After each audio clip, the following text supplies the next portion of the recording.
যুবকদেরকে আল্লাহ নবীজি বিবাহের প্রতি কি পরিমাণ উৎসাহ দিয়েছেন। যুবক শোনো, তোমার মিল কারখানা আছে, তোমার টাকা পয়সা আছে, বাড়ি আছে, গাড়ি আছে, এগুলো তোমার শ্রেষ্ঠ সম্পদ নয়। যুবক, তোমার শ্রেষ্ঠ সম্পদ হলো তোমার জীবনে তোমার জন্য সর্বশ্রেষ্ঠ সম্পদ হলো আল মারআতুস সালিহা, একজন নেককার স্ত্রী। ওয়ান্নাকিহুল্লাযী ইউরিদুল আফাফ, আল্লাহ নবীজি কি পরিমাণ উৎসাহ দিয়েছে।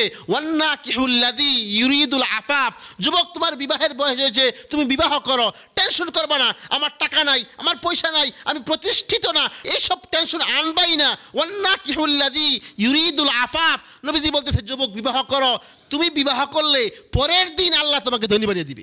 আদ-দুনিয়া মাতা ওয়া খায়রু মাতাইহা আল মারআতুস সালিহা, যুবকদেরকে আল্লাহ নবীজি বিবাহের প্রতি কি পরিমাণ উৎসাহ দিয়েছেন, কি পরিমাণ উৎসাহ দিয়েছেন যে আদ-দুনিয়া মাতা ওয়া খায়রু মাতাইহা আল মারআতুস সালিহা।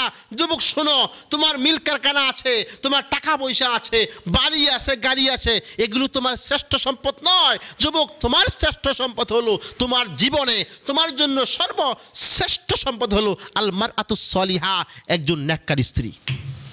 ওয়ান্নাকিহুল্লাযী ইউরিদুল আফাফ, আল্লাহ নবীজি কি পরিমাণ উৎসাহ দিয়েছে। ওয়ান্নাকিহুল্লাযী ইউরিদুল আফাফ, যুবক তোমার বিবাহের বয়স হয়েছে, তুমি বিবাহ করো, টেনশন করবা না, আমার টাকা নাই, আমার পয়সা নাই, আমি প্রতিষ্ঠিত না, এইসব টেনশন আনবাই না। ওয়ান্নাকিহুল্লাযী ইউরিদুল আফাফ, নবীজি বলতেছে যুবক বিবাহ করো, তুমি বিবাহ করলে পরের দিন আল্লাহ তোমাকে ধনী বানিয়ে দিবে।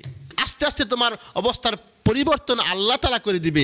অতএব তারপরও যুবক গুনাহ করবা না, তারপরও যুবতী গুনাহের মধ্যে লিপ্ত হবা না।